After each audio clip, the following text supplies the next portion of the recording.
style, everybody. Welcome back to Wow Cool Robot, your home of soup. I am nearly 3 completed fucking series into this media franchise, and I haven't thought of like a recurring full opening tagline outside of just saying Oppa Gundam style, which wasn't even what I made up. That was Sarah Sunhat Genya on Twitter who made that up. She's very fucking funny. She'll be on for Iron-Blooded Orphans, Irritable Bowel Orphans, good shit. Hell yeah. I'm Max, I use he, him pronouns, and with me today, as usual, is Jake. Hello, I am Jake. I also use the he, him pronouns. And we're nearly there. We sure are. We are, I think, 2 more podcast episodes after this until the end. And then our wrap up. Yeah, what the fuck? How does that work? And then the movie. And then fucking Char's counter-attack. That's going to be very weird going back to, like, the old set of characters. I guess Bright is there, too. But, like, from what I understand, Double Zeta really does not have much of an impact on Char's counterattack, because they were kind of being made at the same time. So they were like, okay, the stuff that we were going to do with Char and Double Zeta, we're just going to turn it into a movie, and Double Zeta's going to exist on its own. But I still think Double Zeta, I mean, not knowing a whole lot about Char's counterattack, I feel like Double Zeta's going to... There's certainly will be some thematic carryover, right? I'm sure there's got to be. Mm-hmm. And this episode, these episodes we watched today, rather, they had some themes as well. They weren't good themes, though, is the problem here. Well, hey, before we get started, I've actually got something for you. Oh, okay. Hit me, Jake. This is exciting. So I was at the grocery store this morning listening to the episode we recorded last week, and I remember you recommended some funky little LaCroix. And I happened to be at Target, so I went and bought me a limoncello LaCroix. Yes. We're going to do a review live on air. Yes, taste reveal. Oh, grip it and rip it. Let's go. Pretty good. It's good. Oh, it's pretty good. I like that. Ooh, you know what I mean. Now you know what I mean when I say it tastes like lemon jello. Yeah, I'm not normally a LaCroix or like a sparkling water guy, but okay. It's really good. It's a lot more flavorful than I think most LaCroix are. So I also picked up a key lime pie one. They have a fucking key lime pie one? Maybe it was just key lime. Maybe not key lime pie, but either way. I love key lime pie. That's it was my also favorite a Target pie. I want to fucking... Ooh, me too. I need to bake a pie. It's spring. It's pie season. I've fucking deemed it so. I want to bake a pie. I want to make a key lime pie, make a coconut cream pie, lemon meringue pie. All sorts of fucking pies. A rhubarb pie. Not pumpkin pie. That's a fall pie only. Only. It's not allowed. Not allowed. God, I'm getting hungry, Jake. Yesterday we got I don't know if you're familiar with do you have any like Korean fried chicken chains in your area? There are a few like small privately owned Korean places, but no chains. No. Okay. Yeah, I mean, I guess my question it's more pertinent if I just ask if there are any Korean barbecue chicken places, because we went to a place called Chongman Chicken nearby us, which is I where I used to live. There's a lot of bonchons nearby, but Chongman Chicken is, I guess, a little more popular over here, half an hour away, not very far. But oh my god, was that chicken good? I snapped it to you, and you could see how fucking yummy it looked. Oh, it looked fantastic. It was so fucking good, and I was Boo-Boo the Fool, and I was like, well, it's probably not going to keep well, so I might as well just eat the entire thing. And I shouldn't have done that, because I got quite a tummy ache afterwards, but... Tell you what, if there's a fucking Chongman Chicken nearby you, go for it. That's my recommendation. I will have to Google that. I'm just going to have regular fucking leftover vegetable pasta for dinner tonight. Be a little bit healthier. Yeah, I had Subway for lunch, and so the other half of my footlong is probably going to be my supper. Spubby, eat freef.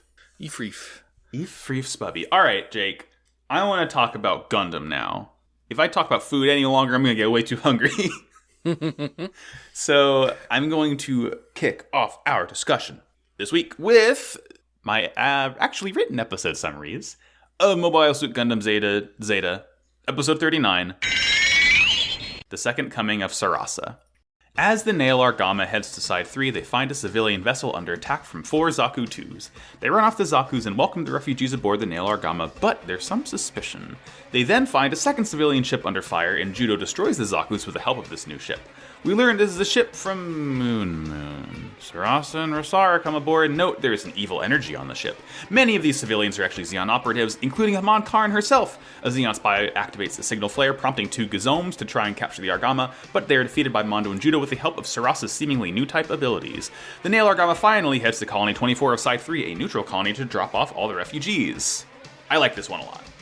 This was fun, except for that one part you mentioned, but, like, for the most part, it was really fun. That's the thing. I was really worried when, like, the fucking Moon Freak showed up that it was going to be, like, Moon bullshit. But no, that doesn't happen until the next episode. Yeah. This one was cool, though. It was, like, a nice little, just not, like, a vignette, right? Like, there's not a part 2. It doesn't split things up, but it's still just, like, it's very nice, self-contained. We get some cool, like, espionage from Zeon. It's just cool seeing Haman in any capacity, really. Honestly. He's good. So, yeah, this one starts out where the Nail Argama is still hanging with Lavien Rose. God, that one just did not sound good. They're still headed to Side 3. The Endra 2 is still chasing them, but I think the Endra 2, Mashmer and Ilya and everyone there kind of realize, oh, they're heading to Side 3, so let's just fuck off and, like, meet them at Side 3 because we know where they're heading. We don't need to go under hot pursuit the entire time, which is a good idea. Pretty smart. And over on the Nargama, Bicha is, like, thrilled. He's like, yes, we finally lost them. Yes! And Torres is like, yeah, but, like, they know where we're going. They're gonna meet us at Side 3, I think. Bicha's like, turning into Bright. Yeah, so he says something like, let's just blow everything up. Yeah, what could possibly go wrong? And, like, destroy the whole dang thing, yeah. and yeah, it'll be fine. It'll be fine. And they're in Side 3, and, like, they sort of they're trying to, like, see where is everything, and, like, they say something about all the colonies in Side 3 being aligned with the sun, so you just kind of only see, like, the glint of their mirrors for a second, but then they start to see some flashing lights, and they're like, what the fuck is that? And it turns out it's some Zaku-2s fighting a civilian vessel, like OG one-year war-ass Zaku-2s. It's like a bunch of fucking Ford Model Ts running around. Man, it is so, like, I like how you can see, like, the evolution in designs, because now just being used to the newer mobile suits, the Zakus look old. I know! Even though, like, realistically, they're only, like, 10 or so years old in the canon, 10, 15 years, like, they look outdated compared to the new stuff, and that's cool. It's a very nice touch. It's like, I'm right there with you. It's like, obviously you didn't really get that with the original Gundam series, and we really don't see that much of, like, older Zeon units during the Grips conflict, but now, especially with the later episodes too, it's very cool seeing one-year war machines just because it's like the design sensibilities are so different compared to what they are now. And, you certainly get that when you have series sort of interspersed and you have mobile suits designed by different designers. Like, I want to say Hajime Kotoki did, like, the principal designs for, like, all of the first 3 trilogies, so everything kind of has this same through line. But then you have things like the Hygog and the Kampfer that are, like, designed supposed to be around the same era, but, like, look way different because it's a more modern design going back to the past. But yeah, it is very cool seeing, like, yeah, these are just regular Zaku-2s, and they still look nice though. It's the Zaku-2. Oh, yeah. It's so timeless, classic. It's like a Coca-Cola. Take a sip, babes. Bicha doesn't really want to engage with this right now, but L kind of runs off, and Judo's like, we might as well investigate. And, like, L and Rue sortie and go check out what the fucking trouble is. Yeah, and so the Zakus are kind of, like, blowing up these crates that are attached to the ship. Mm-hmm. But they aren't shooting the ship directly. They're just shooting these crates off of them and blowing them up. And as soon as the Gundam team arrives, the Zakus are kind of like, okay, let's get out of here now. Time to go. They're here. Let's fuck off. Mm-hmm. Which is probably wise, because if they tried to fight them, they would lose. Yeah, they're in Zaku-2s, and Rue and L are out in the Mark II and the Zeta, so it's about like a 7-year difference there. But then they're like, the operation's a success anyhow. Yeah, so something's very suspicious about this, with them only aiming for the crates outside of the ship, and the crates are exploding in a very spectacular fashion that you wouldn't really expect for just things strapped onto the outside of a ship. But, it's some sort of trap, seemingly. And there is a cute line before they escape where Rue says, "I won't pull any punches just because you're an antique," which is cute. But yeah, the Zaku's are all gone, and we kind of cut over with Astonage and everyone else greeting the civilians inside the ship. And they turn out that they're all sort of fleeing Neo-Zeon. They're refugees, and he's like, "All right, we're going to drop you off ASAP, because we can't really go into battle with a bunch of civilians on the ship." But nonetheless, they just kind of welcome them all aboard the Argama. It's normal. Everyone there is normal civilians. Everyone. Absolutely everybody. However, inside of one of those crates that didn't get blown up, it's just a guy inside. Some sneaky little fellows. He has a knife in his mouth like a fucking jungle commando. It's very silly. My first thought when I saw him, I was like, "Oh, okay, so the Beatles are on the ship now," because we kind of got the Beatles helmet hair thing going on. We were just a band. It's the one you wore. We're just a band of Zeon soldiers. A band of brothers. God. So something's fucking up, but they don't know that there's Zeon people aboard yet. They just think, oh, they're refugees. But then we're kind of oh, hold on. Okay, yeah, we cut over from that, and then we see another civilian vessel as soon as the Argama starts to fly off again. And Judo's like, all right, fuck this. He just gets right into Double Zeta straight away, and he's like, I am going to fuck these guys up. I'm tired of this shit. And the Zaku's fly away. They don't even have any snippy lines or anything. Mm-hmm. They just shit, run, dude. They're like, the Double Zeta. Oh God. Yeah.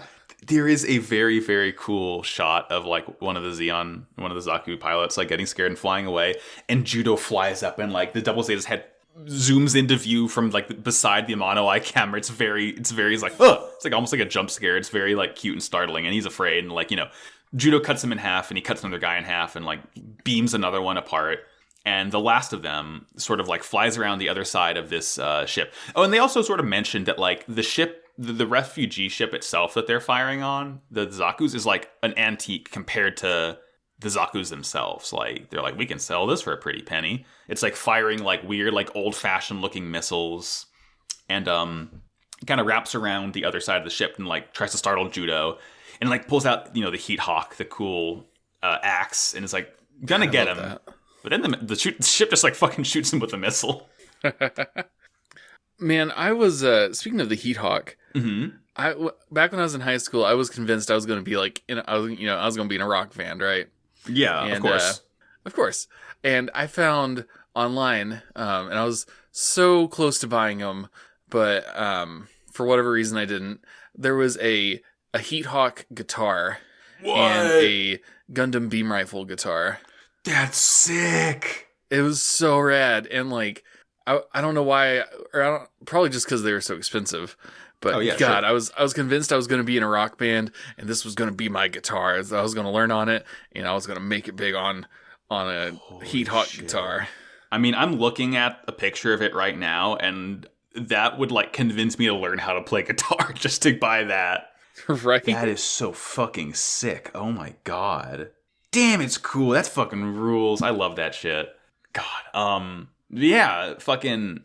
Oh, and we do also get a line as the Zeon soldier tries to attack Judo. He's like, "It's all because of you that she," and then he dies. So Judo's like, "The fuck was that about?" Because he heard that. I guess he said it on radio, or Judo just new type hears it. Because Judo's, fully new typed out by this point. And we get to the refugee ship, and it's fucking Moon. Sarasa's here, and Rosara's here, and some other moon fellas. Yeah, the fucking who gives a shit. It took me the entire trilogy of these episodes to fully get Sarasa's the one with the green eyeliner, and Rosara's the one with the gray eyeliner. I never figured it out. I was just whichever one is talking is one of them.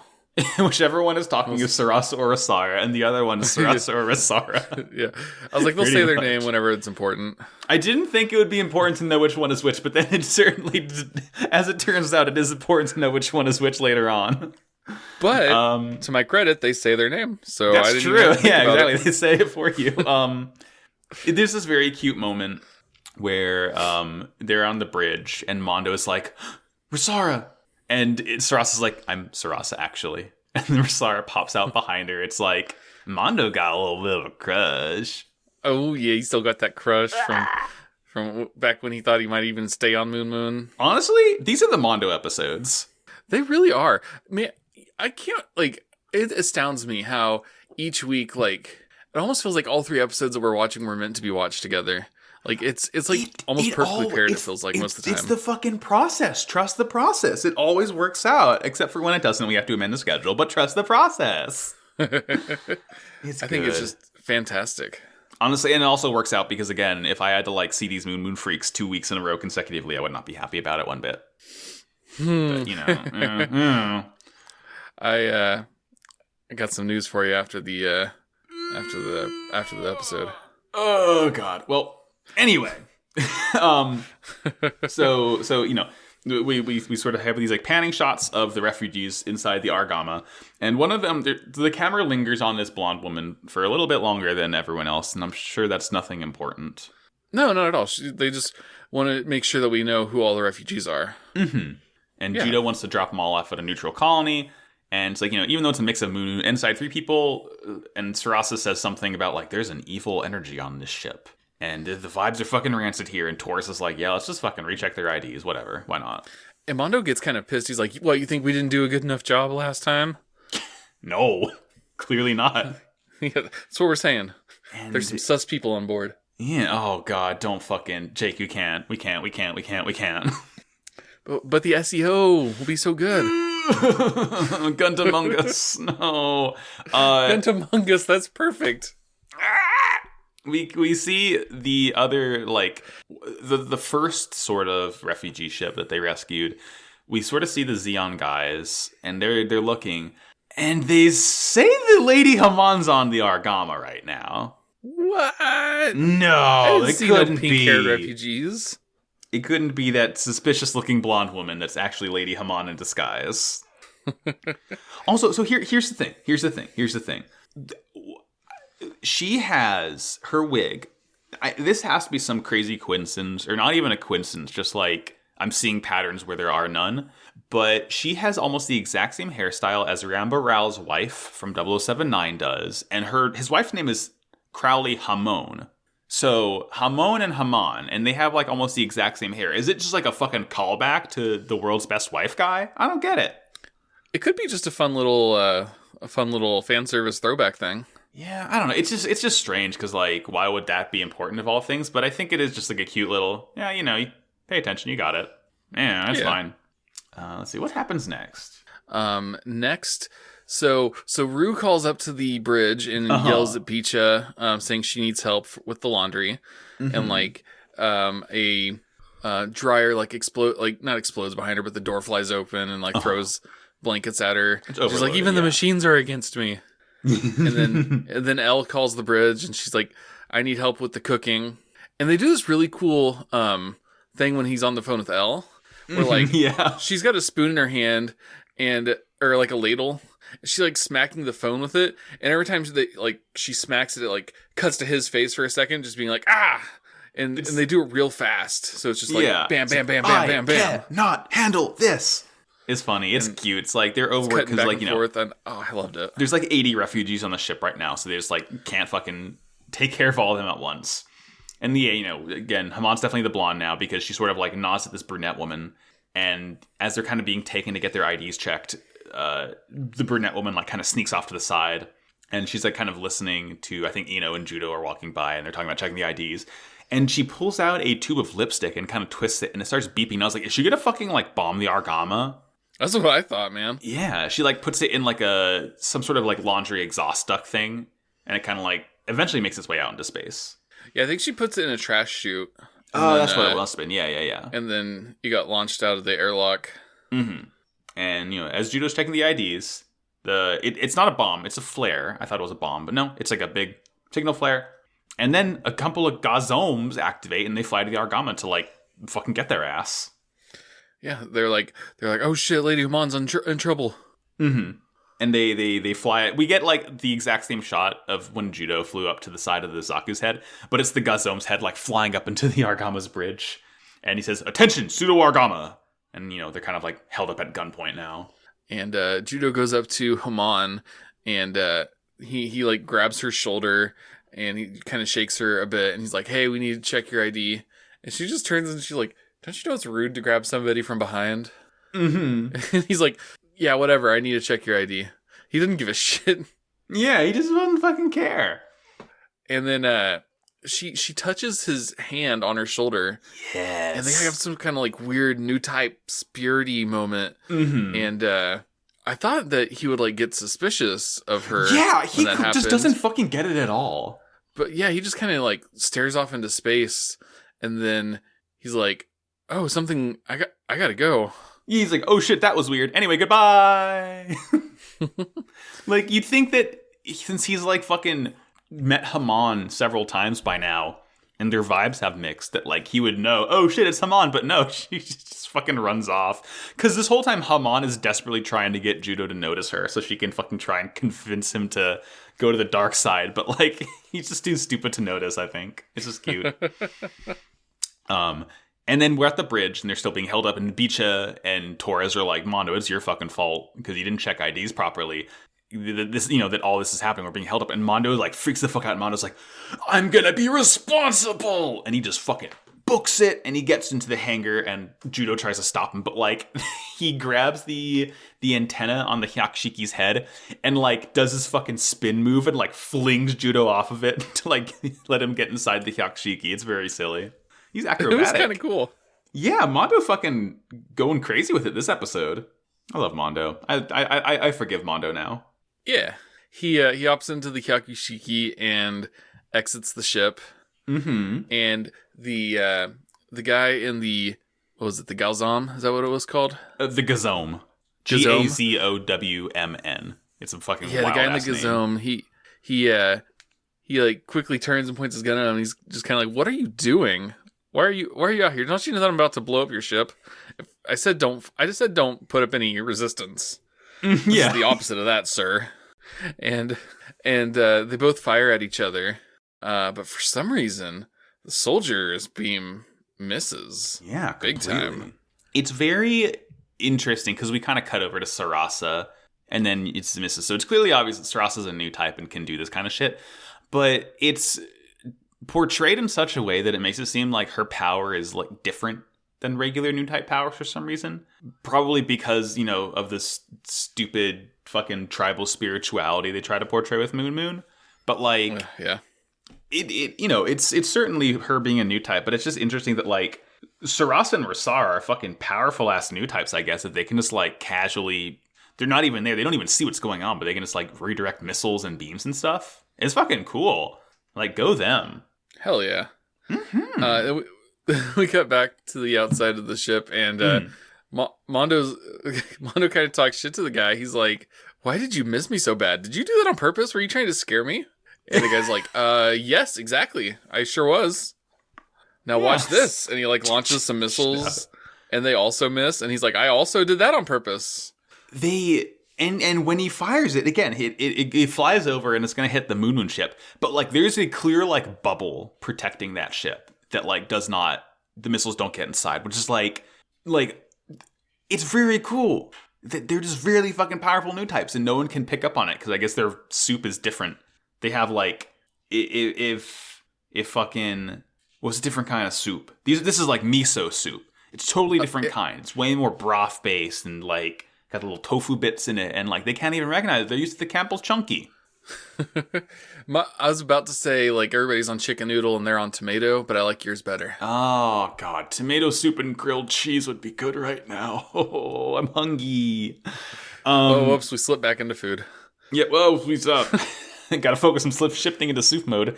And Mondo's very intimidating to the soldier. And by the way, the soldier looks a lot like Yazan. I don't think he's Yazan, but he has the same bony, no eyebrows face as Yazan does. Huh, you sure? If this is Yazan, fucking tell me. But like, I don't think it is. That would be hilarious. That'd be really fucking funny. No, Yazan wouldn't join back up with Neo Zeon, I think. He's still, for all we know, Yazan's still in Shangri-La trying to like eat pigs. I mean, I hope so. I hope so. I hope we he's don't fine. see him again. I hope he's just like living his best life in Shangri-La, just like being a true feral gremlin man. Yeah, he's like the fucking Gollum of Shangri-La. Reject humanity. Reject humanity, become Hobbit. And the other Gazome like kind of sneaks up and grabs Mondo from behind, and they kind of like have Mondo on the ground or like on the launch deck of the Nail Argama and like pinned down. And Judo's out here now. And like the whole time, it's very obvious that they're trying to take the Nail Argama unharmed, but the gang doesn't really pick up on why. And of course that why is because Lady Hamon's inside the fucking Nail Argama. Can't blow it up if she's there. And there's this really, really cool maneuver that Mondo and Judo do where Mondo fires off the thrusters on Hyakushiki's backpack, which sends the one Gazome, flying out into space. And then Judo uses the launch sled of the Nail Argama to like bonk into the other Gazome and send that one flying out too. And then they just like go into kill mode. Hell yeah. They as soon as those guys are away from the Argama, they're like, all right, let's go fuck them up. And they kind of team up and kill them. Kill them. It's like just fucking... Yeah, they just do it, and then we kind of like cut right back over, and we're in the bridge, and Torres tells Mondo that he's proud of it, and Mondo just starts to cry. It's like, Mondo, you did good. Mondo's like, that's the first nice thing anyone's ever said about me. And he's holding Rosara's hands, and they kind of give him shit about that, and he's like, oh, and let's go. Ah, shit. And we cut over, and this scene was so fucking funny to me, because, we're back in the sort of hangar where all the refugees are, and Sarasa walks up to Hamon, and she's like, she straight up is like, hey bitch, your vibes fucking suck. What's the deal? Like, and she's talking to her, and Hamon says, my feelings are no different from Judo's. And they're in like, it's Sarasa's new type zone, because they're just like bathed in light right now. It's some Kingdom Hearts metaphor. And I think back on the bridge, they say that they can't do anything with the civilians on board. So they go to, they're going to head to like a neutral colony to drop them off. Mm-hmm. And that's kind of where we end for this episode. Yeah, that was a fucking weird, cool episode. I really liked it. It was a lot of fun. It was some good setup too. I think it's because I like it so much because I appreciate, since we're so late in the series, I like a nice light episode that doesn't have, horrific consequences. Yeah, we had some real heavy ones recently, so it's nice to take a break from that. Yeah, and this next one is still not super heavy. It's like a two-parter, but it's still like, it's not the craziest bullshit that's ever happened, Yeah. Yeah, so why don't you tell me about it, Jake? I would be happy to. Episode 40. Tiger Bomb's Dream. The Nail Argama enters Colony 24 of Side 3, known as Tiger Bomb. The leader of the colony, Stampa Halloi, has strict immigration regulations, so all the weapons are sealed off, and the crew is taken into the city. Stampa orders all the women to be taken to him for his harem.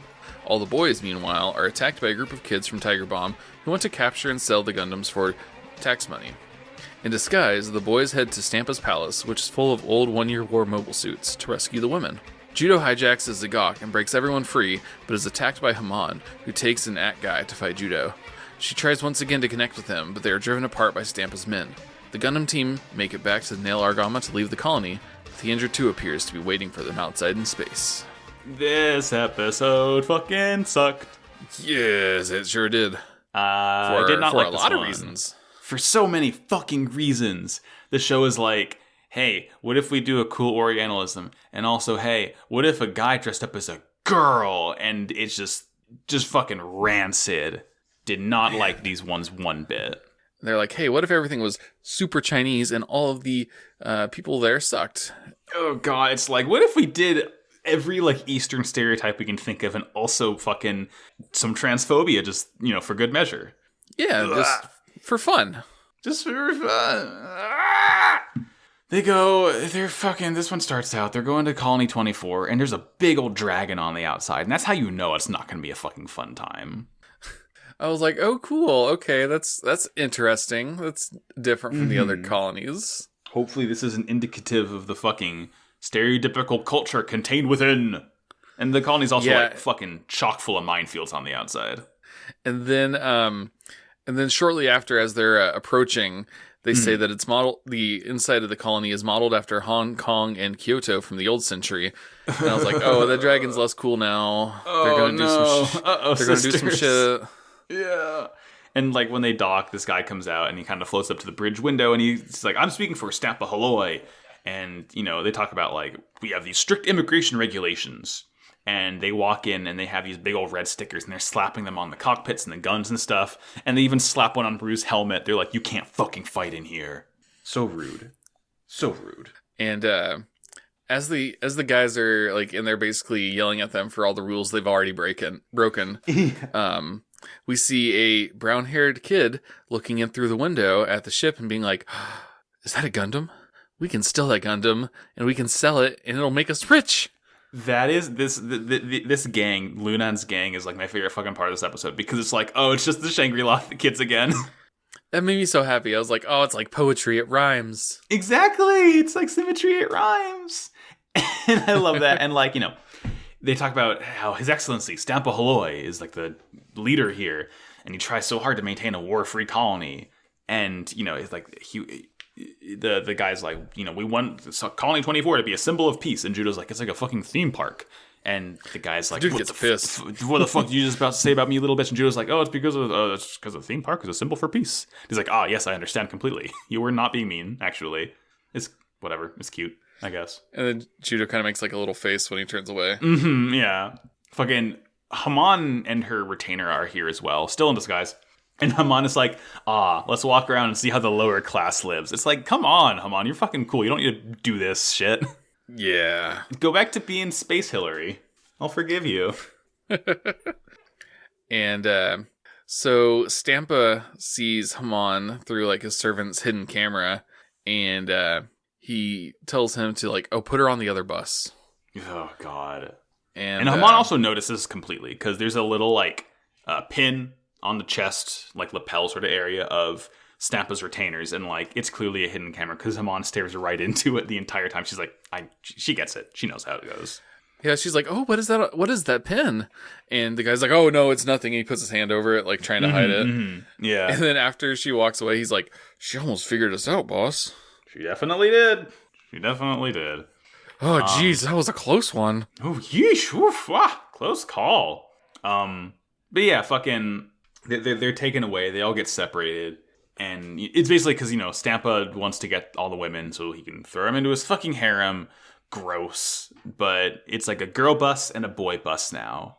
And in the girl bus, Sarasa sees Haman and is like, this too is the will of the light.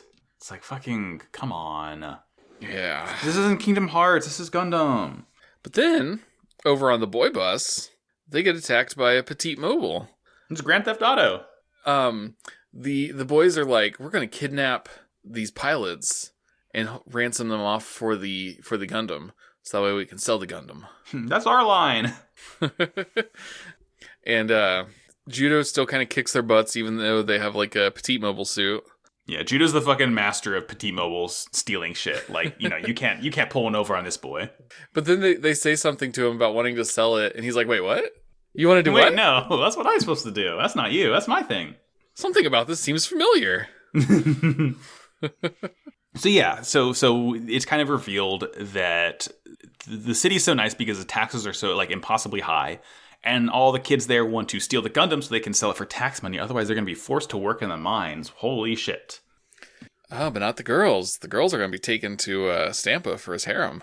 I mean, we cut over. We're in Stampa's palace now, and the girls are being taken there, and we see like an old Zaku 1, like in a sort of Asian fighting pose, and it has like, it's kind of dressed up. It's like painted bright red with this like yellow sash around it, or a white sash, I think it is. And it's like Stampa kind of has these really, dressed up old 1-year war suits out here just as like fucking a decoration. It's good for feng shui, I suppose. They do look cool. I gotta say that at least. Yeah. Like, if I could decorate my property with old mobile suits, like hell yeah. I don't have enough property to do that. Maybe I'd put like I could put like a head in my front yard, maybe. Yeah, that'd be a pretty big head, honestly. just put like a Zaku 2 head next to my driveway. Exactly. That'd fucking, honestly, that'd be pretty sick. But so we fucking cut back over, and here's where the bullshit happens, because Judo and Ino are planning to infiltrate the palace to dress up as women. There's like a girl in Lunan. Lunan, by the way, is the name of the Judo equivalent boy. And they're going to go with one of the girls, and, they're dressing up, and it's like, it's like the fucking Final Fantasy VII thing where Cloud is to dress up, and they're, they kind of go over the plan. And they all set off, and like Judo's wearing this like black bob wig, and Ino is like, looks like Aerith, basically. Yeah, kind of. Yeah. Abov Gainsborough. And then while that's going on, Sarasa and Risara are talking to Haman, and like they're telling her like, you'll never see the light if you keep on deceiving yourself. Fucking stop it with the Kingdom Hearts bullshit. Come on. I was like, y'all aren't going to convert her. This isn't. Yeah, she's a fucking freak. Can't be done. Stop being preachers. You're not missionaries right now. This is literally the lesson that you had to learn the first time we went to Moon Moon. You're still doing it. Whatever. Fucking. Next scene is horrible, because Judo and Ino and the girl. I genuinely don't even know if we ever got the girl's name. I only remember getting Lunan's name. Yeah, I think they said it once, but I do not remember it. Doesn't matter. We're going to be fucking gone from this place soon enough. And they're being begged, they're begging to work into the palace. Begging to be let into the palace to work, rather. And the guard's like, Judo, like, he sees Judo, like, your older sister's really fucking ugly. It doesn't sound right. And it's like, can we not? Come on. Yeah. Like, I mean, first of all, I'd rather none of this happen in the first place, because I don't trust Gundam to do this kind of shit well at all. Oh, no. But, like, why couldn't it have just been Judo being like, oh, you're all women. Yes, enter the palace. Like, there's no good solution to this. The only way to win the game is to not play, basically. I've seen that movie. But Stampa enters the room with all the girls in it, and he is straight up with them that he wants them to join his harem. He doesn't like try to say that it's something else. He's like, I want you to join my harem, and they're all like, ew, no, fuck you, fuck off, freak. Oh god. And as this is happening, the door opens and like hits Stampa in the back of the head, because it's the guard with Judo and Ino and the other girl. And it's just more bullshit, because Stampa's like, oh, you're so fucking hideous. You sound awful. Like, I'll take these two for the harem, but you need to be you will be put to work where we don't even need to see you. And I'm just like rolling my eyes and just like, okay, come on, this is fucking move it along, people. Awful, terrible, horrible. And then so the guard is escorting Judo away, and as they're walking past, there's like a Lucky Cat statue on a table, and Judo just grabs it and bonk the guy right on the back of the head and knocks him out. Fucking stealth kill. He steals his gun and runs off. It's fucking and then he's sort of in the courtyard now, and he goes up to one of the mobile suits is Zagak, which I'm kind of fine on, and he's like, oh shit, like I need a key for the control panel here. And he just like shoots it with the gun that he has and like activates the lift. And like one of the other guards is shooting at him, and he just kind of like fires back, and he ends up getting in, because I think at this point, Bicha and Mondo and Lunan are here, and they're going to jack the other one. But like, they fire on the guard, and the guard is like, is there fucking anyone else in this courtyard who can help me, please? Yeah, he's like, does anybody hear this gunshot? Like, does anybody else hear this? That like, really got me. Yeah, it's silly. I just like that they're incompetent. It's always a fun trope. But Lunan kind of shoves Bicha out of the way, and he gets in a GOG. I don't like the GOG. Everyone knows this. I don't care for GOG. So Lunan gets in that one, and then like Haman sort of sees the Zagak, and like she like knows like, oh, that's fucking Judo Ashta. That's that fucking dickhead boy. I'm gonna get his ass. Judo like then smashes in the side of the building, the room where the girls are being kept, and he lets them out. And he gets attacked by a couple of other suits. One is a Zaku 1, and the other one is an act guy. Some weird shit. Oh, okay. So I didn't know what this was at first, because this is a 1 Year War suit, but we never see it. I think we might see it in something like the 8th MS team or something like that, or 0080. But like, this is not an act guy. This is an Agu guy, and this thing is genuinely kind of fucking freaky looking. I like it, but yeah. Imagine an act guy, but its head is like weird, like it's like sort of visor. What is it? Like the mono eye track is really wide, and it is like hexagonal. It looks like a bug eye, and its hands and then like these like whip tendrils. It looks like it's a fucking parasite or something. Its head kind of makes me, and I just thought of this, its head kind of makes me, like, just the head shape, kind of makes me think of Brack. Oh, shit. Yeah, I mean, now that I've looked up Brack, it's different, but that was my first impression. Yeah? No, yeah. It's fucking, it's just freaky looking. Yeah, it's kind of buggy. It's very buggy, and I love bugs, but, like, there's something about this that, like, I don't know, there's something strange about it. Maybe it's like the weird sort of like, it looks like a fungal parasite tendril coming out of its hands that kind of grosses me out. Yeah, the tendrils coming out of its hands are very weird. Either way, fucking, it's attacking Judo.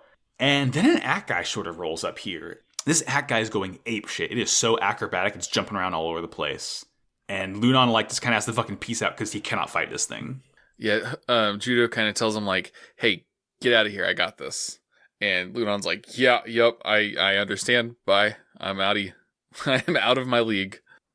And then we see that in the Act guy, it's Haman. It's Haman. She kind of gets out of the cockpit and she's like, hey, I just want to talk. And she's like, come here, boy. I'll acknowledge you as a new type if you do. And Judo's like, fuck you. You're an adult. Everything is your fault. This war is happening because adults like you started everything.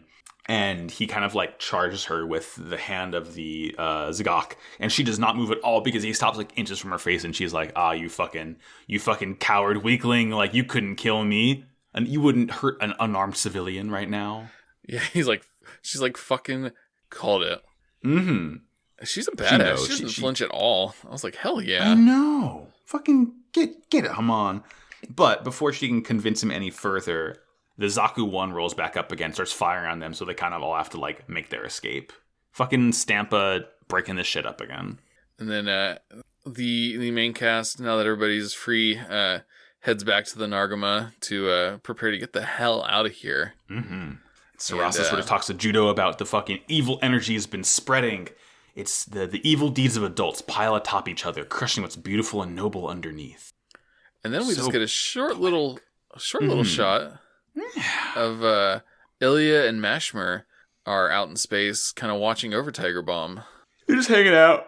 They're just, they're fucking chilling, doing weird bullshit schemes, showing off their cool biceps, being jacked. We love it. Hell yeah. It rules. And yeah, that will, I think, bring us to our third episode, Jake. Because this is, it's basically a two-parter. It's not a two-parter in name, but it's a two-parter in spirit.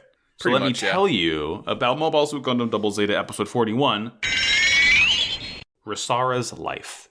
In this episode, Stampa Haloi kowtows to Haman, swearing that he will personally capture the Nail Argama for her. Meanwhile, Sarasa sneaks out of the Nail Argama in order to talk with Haman. Mondo and Rosara follow her to give her a lift. When the rest of the crew can't find them, Judo, Lunan, L, and Ru head out as well. Stampa shows up in his Zagok to kill Mondo and capture the Moon women, and although Judo and Lunan drive off Stampa, Rosara sacrifices herself to save Mondo. Judo makes it to Stampa's palace, where he once again meets up with Haman, who tries to convince him to join her side. They're interrupted by Stampa and later Ru and L as well. A firefight breaks out and Haman escapes. The Gundam team are surrounded by Stampa's mobile suit, but Beecha shows up in the Zeta to save them. Ilya Pazam in her Ryu Gelgu shows up as well, searching for Haman. Mondo gets in the Mark II and hunts down and kills Stampa as revenge for Rosara. Ilya finds Haman and leaves with her, and the Nail Argama escapes the colony, saying goodbye to the folks from Moon Moon. Woof! Crazy episode. Yeah. This one's better. We'll get there. I have some issues with it. Yeah. How's this one start, Jake? This one starts. So, it's nighttime in the colony now, and Stampa is like all over Haman. He didn't realize that that's who she was. He's like, "Oh my God, Lady Haman, I'm so sorry. Please, just let me do whatever I can to make you happy." He's like, I'll capture the Argama for you with my own mobile suit. The one that Judos has fucking tried to steal before. Yeah. And then in the hangar where the Nail Argama is, the crew is moving mines out of the way because, they're kind of being held up there. And we see Sarasa sneaking away to talk to Haman. And Rosara kind of runs up to her. And, Sarasa tells Rosara, like, I can feel you getting weaker. You're subconsciously protecting Judo. So I don't know what the fuck she thinks talking to Haman is going to do, because I feel like she saw almost certainly has to realize that, like, you can't really just talk to her and tell her, and it's like, she'd be like, oh shit, I didn't think you didn't want me to do this war. I'll stop. Yeah, sure. Sorry about that. Big misunderstanding. Like, that's not how it's gonna go. Well, I think the way that they see it is that, like, Hamon's darkness is, like, kind of overshadowing Judo, and, like, they can feel her darkness as a presence that is weakening them. And they're like, if we can just convert her to the light, because they're being missionaries again. God. That's kind of how I interpreted it. Yeah, I don't think there's ever a good interpretation of whatever Moon bullshit they're trying to do. That is true. But yeah, regardless, they're trying to, have an ideological battle with Hamon on the fucking stage of debate. So, as this happens, everyone's kind of arguing with Judo, because they all want Judo to go out and see Hamon. And I didn't understand the scene at first, but I think upon reflection, Judo doesn't really want to go out and deal with Hamon right now, but all of them are like, well, Hamon's clearly here to see you, so you might as well fucking talk to her and see what the fuck she wants and, like, maybe kick her ass while you're at it. But Judo's like, no, fuck that, I want to go. I'm baby. He's like, no, can we just leave? Can we just go? Like, how about we gotta go to Side 3. And honestly, that makes sense because Hamon's not in Side 3. So if they were to go to Side 3, like, they could probably fuck some shit up before Hamon's able to get there. Like, going to Side 3 seems like the better option right now. Mondo sees Rosara leaving. Mondo sees Rosara, and then they drive off to go to Sarasa, and they're like, alright, we know you're gonna go, just fucking get in the car and we'll take you there. Which is nice, Don't want to make her walk the whole way. Judo, El, and Rue, they head off, and they realize that, like, hey, we can't find Sarasa, Rosara, or Mondo anywhere. Uh-oh. Do you think they got kidnapped? Uh-oh. And, so they decide to all fucking head out to find her. And Judo, El, and Rue are gone. They don't take mobile suits or anything. They're just kind of walking there. And, we kind of cut over, and we're in the city, and, like, Mondo's being accosted by this old lady who kind of grabs his arm and, like, wants to sell him some bullshit. But then Stampa's men show up, and this is, like, the same guy from before with a bunch of other guys. He's, like, this tall dude with sunglasses. And they're like, the fuck are you doing? And Mondo's like, I. And he just, like, fucking body checks this guy so hard, knocks him over, and they fucking take off. Like, go Mondo. King and shit. They animate this guy flying backwards for so long. I know. he only like stumbles back onto his back, but they make it look like he just got, like, Dragon Ball Z blasted into a cliffside. I know, it fucking rules. It was amazing. It was so good. Like, there's so much power in that little body of his. We love it. And so then, as they're running away, they're getting chased by the rest of the goon squad, and then Stampa bursts out of the river in the Zagok, and he, like, says over the speakers, he's like, I was gonna make your wives 13 and 14, but now I'm just gonna kill you. Yeah. And we get this, like, really fucking freaky frame of Mondo, like, screaming, like, run! Like, it's very detailed. It's not like Squidward hyper-realistic blood eyes, but it's pretty close. It's a very startling sort of look for Mondo right now. And as he's, like, trying to run, he's trying to stomp on Mondo. He's like, I'm gonna make flatbread out of you. So that's kind of cute. I'll hand it to him for this one instance. And Mondo falls, and he's about to get stepped on. But then Rosara, like, jumps over him and, like, covers him.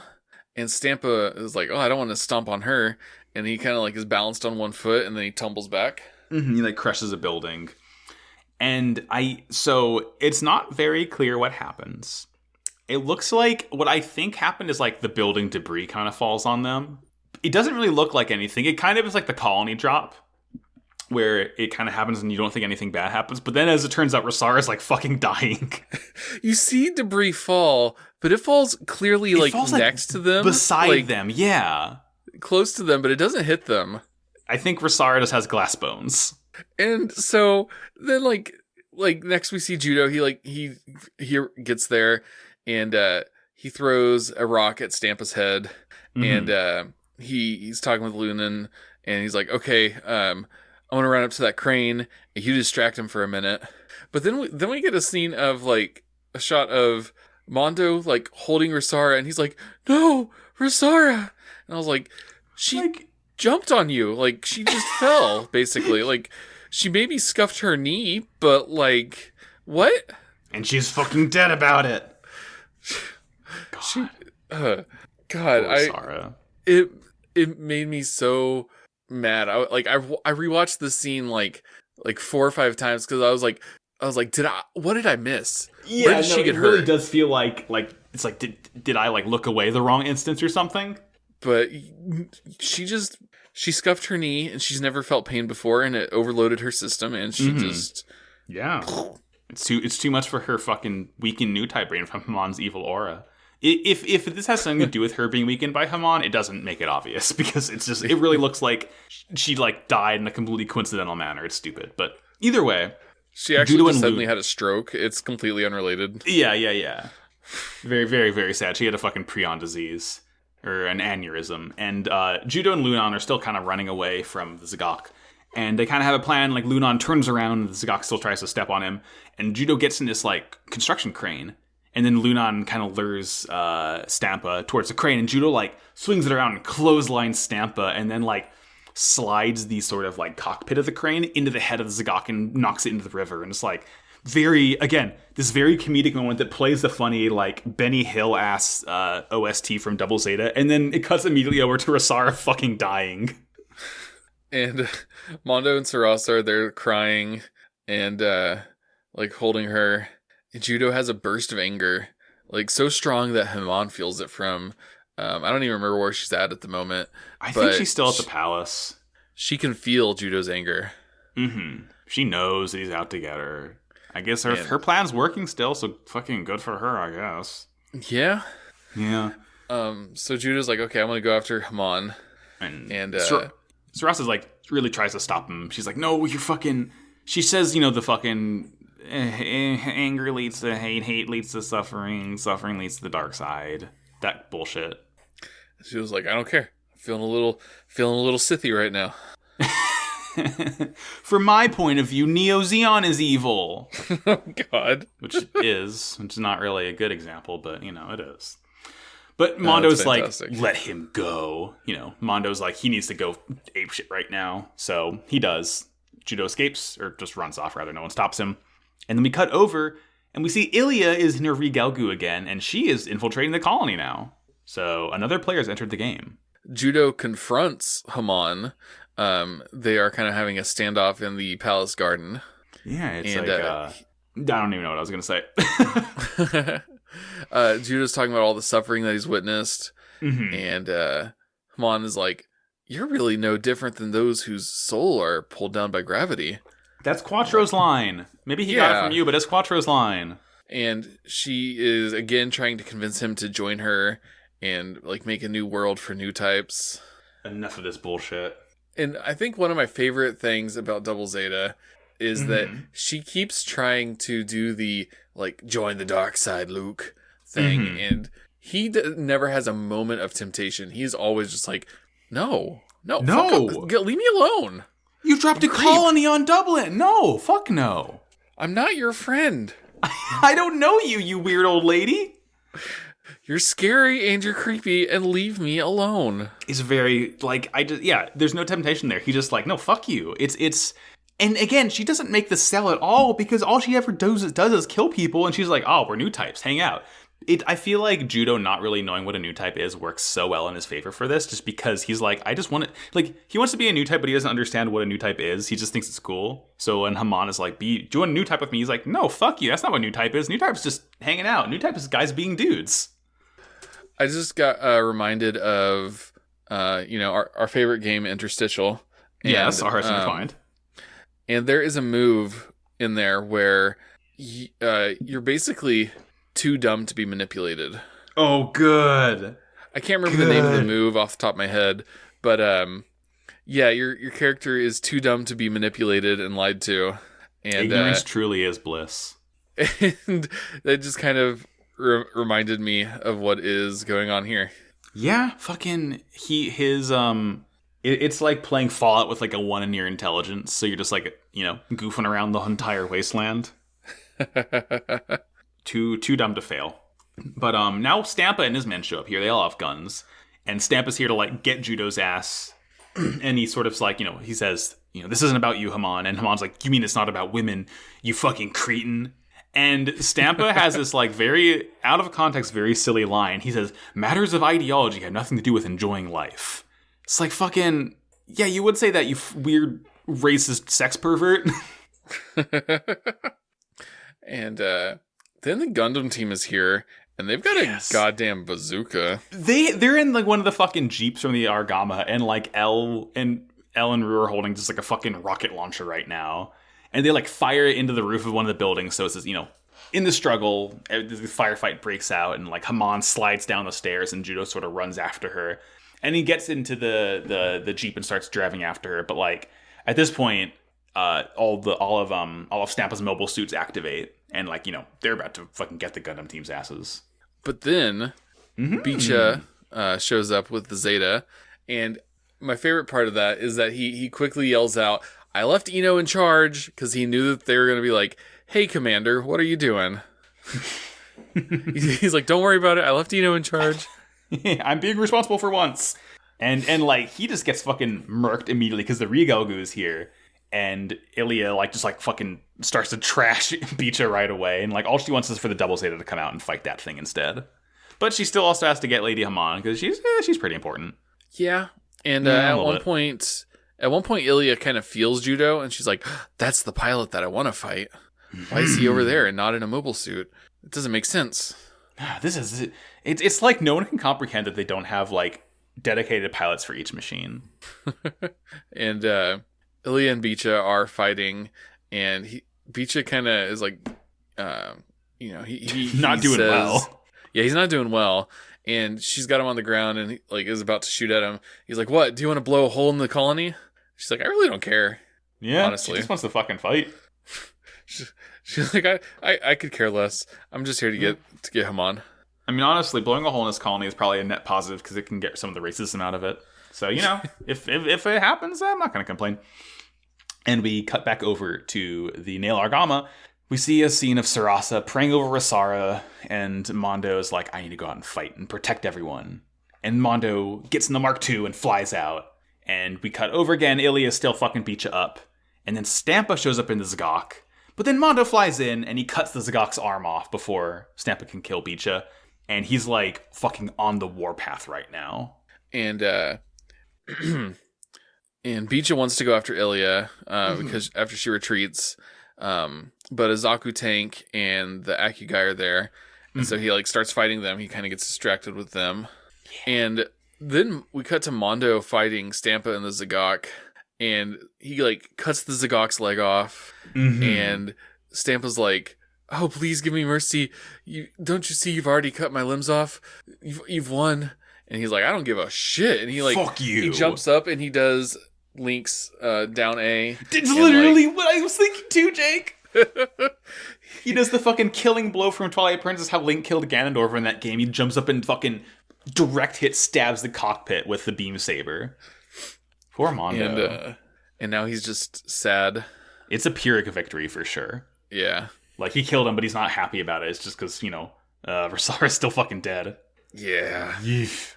And Ilya's still flying around, but she does find Haman eventually. Haman's like on a boat using like a flare to kind of like get signal, and she gets picked up.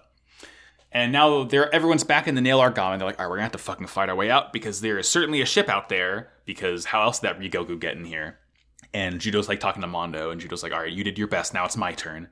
And then I was gonna say that I was just gonna go next. I was gonna say Lunan tells Judo he's gonna remember the lessons that he taught him. And he's like, "Yeah, you should come visit us when the war's over." And Judo's like, "I definitely will." And I was like, "Please do it off camera." You definitely won't. Please just let that be a convenient lie.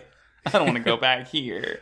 Yeah, do it off camera. That's fine. Yeah, please. Just tell me it happened. I don't need to see it. Tell, not show. But yeah, Lunan's gone. Great. Goodbye forever. And then Judo kind of like, as the Nail Argama is leaving, Judo flies out first in the Double Zeta and is like looking, but he can't really find anything. And so they say goodbye to the Moon folks, and Sarasa tells Judo that he and Haman are deeply connected. There's an upcoming battle that's going to be his hardest one yet. Ooh, I mean, it makes sense. There's only 6 episodes left, so something's bad's gonna fucking happen, I'm sure. Oh yeah, we're getting close.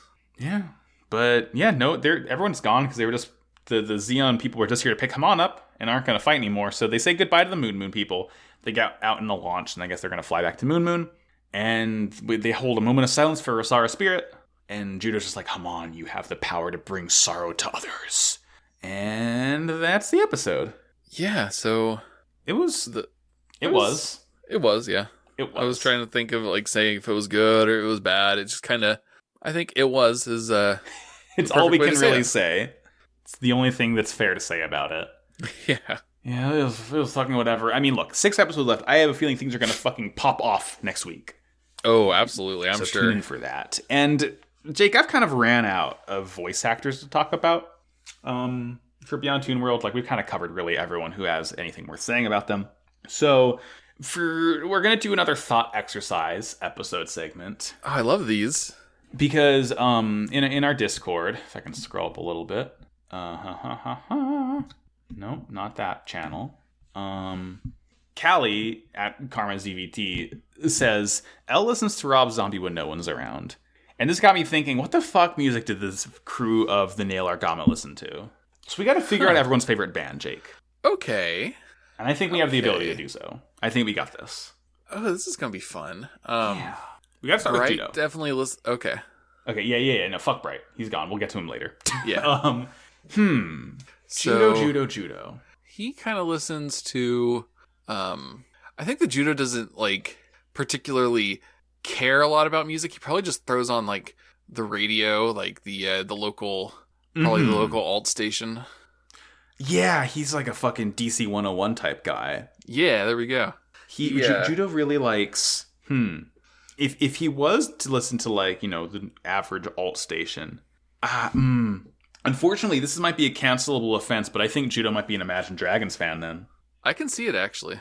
If he just has no fucking taste in radio, he just listens to whatever the fuck he wants, but if he goes alt radio, all they fucking play is Imagine Dragons.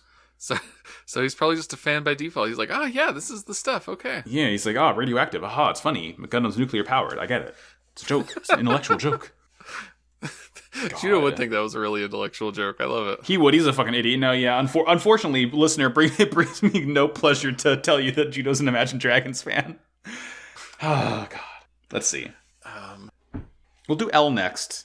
And Callie says, L listens to Rob Zombie, but, like, I think, honestly, I can definitely see L being, like, a sort of, like, metalhead. Yeah, I can see that. Like, L's into fucking... Oh, man. Elle probably listens to Iron Maiden. Right on. God, I fucking love Iron Maiden. She plays like fucking Aces High when she's going around getting kills in the Mark II. Yeah. Hell yeah. Yeah. Fuck yeah. Okay. All right. Who's next? Who's next, Jake? I've got a silly answer from Ashmore. I don't think it's the real one. Okay, no, I'd like to hear it. But the first thing that popped in my head was Guns N' Roses, because he loves the roses so much. No, that's good. I fucking like that. That's silly. No, he listens to Seal. He listens to Kiss from a Rose. Yes. Kiss from a Rose. He doesn't listen to actual artists. He only listens to song about roses, or the roses are in the name somehow. He found a Spotify playlist, or he just had a bunch of songs mentioning roses. Good. Fucking yes. I think, okay, Kara Soon listens to 80s hair metal and nothing else. Absolutely. Like, I've already said that she listens to Rat, she listens to fucking Kiss, like... She's a big Twisted Sister fan. Yes! Fuck yeah. I think Haman Karn, I feel like she only listens to fucking classical symphonies. She's so refined, she's so fucking cool. I don't know. I can kind of see Haman being like, I don't have time for music.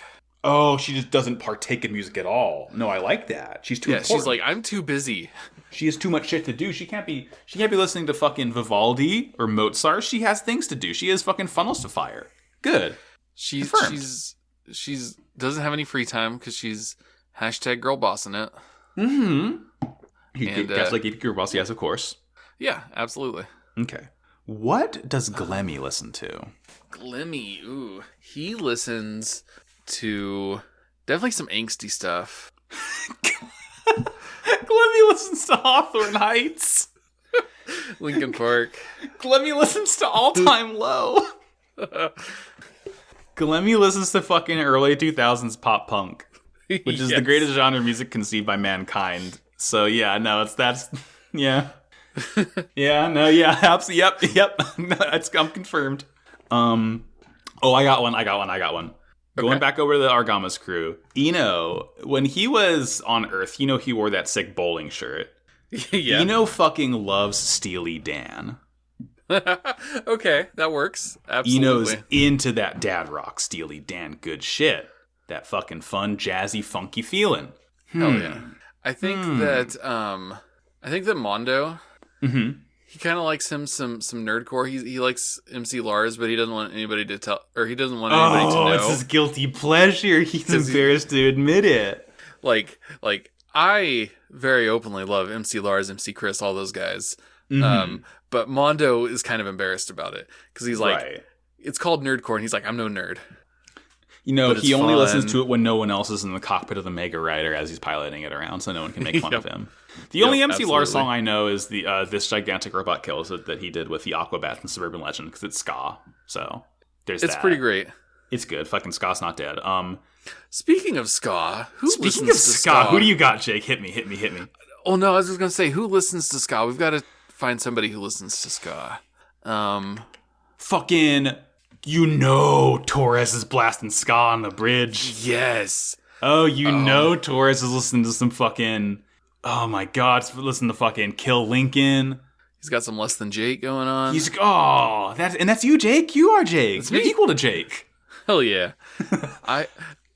My wife has a record player, and she's got a bunch of records, and I have one record. Because it's her thing. It's not my thing. I don't listen to a lot of music as is. But my one record is Less Than Jake. Oh, which album? Because they rule. Which album is it? It's their new one, Silver Linings. Oh, okay, pretty cool. Yeah. I like it. I listened to that one actually. I dig it. They have a very good. I feel like their sound is kind of like stayed steady throughout. So it's very absolutely. like they do a good job of keeping it refined. I fucking love Less Than Jake, man. They're great. I made a joke in Discord earlier that Bright got kicked off the Argama because he listened to the Beatles too much. He would play the Beatles through the Argama's comm system, and they just that's the real reason that they ditched him. Is this in the battle report? This was in battle report. I have to keep that channel muted because I'm really, really bad about clicking on spoilers. Oh right, yeah, sure. People will spoiler tag things to protect me from seeing them, and I'll be like, but what if I click on it anyways? It's like unwrapping a candy. Yeah. So I have to mute the channel, otherwise I will spoil everything for myself. So I hop in there every once in a while, but I try to avoid it because I'm scared. Yeah. Let's see. Oh, you think Rue Luca listens to some fucking heavy ass EDM? Oh, absolutely. She's from space, so she has that taste. All on La Vie en Rolls, they just fucking party down all the time. They're just blasting fucking dubstep and electronica and fucking breakbeat shit. Oh Rue goes hard. I like that. Rue's always rolling on Molly in the battlefield. Fuck. She's got a list of half that really heavy EDM and J-pop and K-pop stuff. Yeah. Okay, good. Yeah, I think she likes that too. Good. Let's see. I think finally we really gotta. I think all we have left is Beecha. What's Beecha's deal? Kid Rock. You're right, and I'm mad about it. Me too. Fuck. God damn it. What's the fucking point? A stupid podcast. Damn it, Jake. I'm mad. I'm mad at you, but I can't be mad at you because you got it in one. You got the fucking right answer. I do apologize. Ah, shit. Well, now I have no choice but to fucking end the podcast. Jake, tell me where we can find you on the internet. You can find me on twitter.com at Mr. Jakey Poo. You can also find me on a podcast, Most Foul, where my wife and I are reading through the Artemis Fowl books. You can also catch me on Hearts Against Balance, a Kingdom Hearts inspired actual play podcast using the interstitial game that we talked about earlier, where I play as Seahawk from She-Ra. Yes. And where can we find you, Max? I'm on Twitter and Instagram at MaxyBajillion. I have a couple other podcasts called Pod of Greed, the world's number one UK podcast sponsored by Capricorn. That's on Twitter at Pod of Greed Cast. We're doing GX. We have a fun April Fool's episode planned, so keep an eye out for that. There's an April Fool's episode planned for this show. Keep an eye out for that eventually, whenever we do that. My other show is called Slappers Only, a video game music show on podcast. We just released our episode on Skyward Sword today, and by the time this episode goes live, we will have recorded our episode on Portal 2. That's going to be a fucking fun time. And that's on Twitter at SlappersOnlyPod or SlappersOnlyPod.com.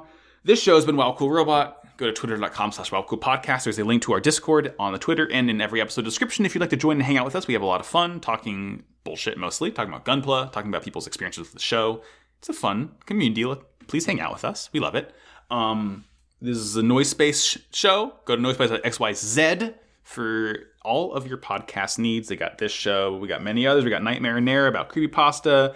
We got Zero to Zero, who has upcoming episodes on the Snyder Cut. Braver than literally anyone for watching that 4-hour movie. I say, having watched a 4-hour movie 2 days ago, which is Lord of the Rings: The Two Towers, so that's a good 4-hour movie. Yeah, I was about to say, it's a good one, though. Mm-hmm. God, I love Lord of the Rings. That's almost all the business today, but I believe there's a question we need to answer today, Jake. Yeah, so before we go, Max, what's that robot of the week? Since I am weak-willed and can't get off Todd's wild ride for the life of me, I've reinstalled Skyrim on my laptop, so my robot of the week is the Dwemer Sphere. You know, you're in the fucking Dwemer ruins, hanging around, you see a funny little ball, you think, is that Haro? But then a dude pops out of it, and he has fucking crossbow and needle arms, and he fucking fights your ass, and you say, no, that's not my friend Haro. It's the Dwemer Sphere, but you kill them and they ragdoll in a satisfying way because they break apart and the sphere kind of like wobbles and rolls around. So it's a very pleasing way to, get a fun kill. I like sniping them and they kind of tumble apart. Skyrim's a good game. Don't let anyone tell you otherwise. you hate to hand it to Todd. It's a good game. Well, that will do it for this one. Thank you very much for tuning in as always. 2 more weeks of this, then the wrap-up, then Char's counterattacks. We still got a lot more content to go, but as we always say in the words of... in the words of our ancestors, let's go back to the old tried and true. War is bad. Wow. Cool robot. Good night, folks. Toodles.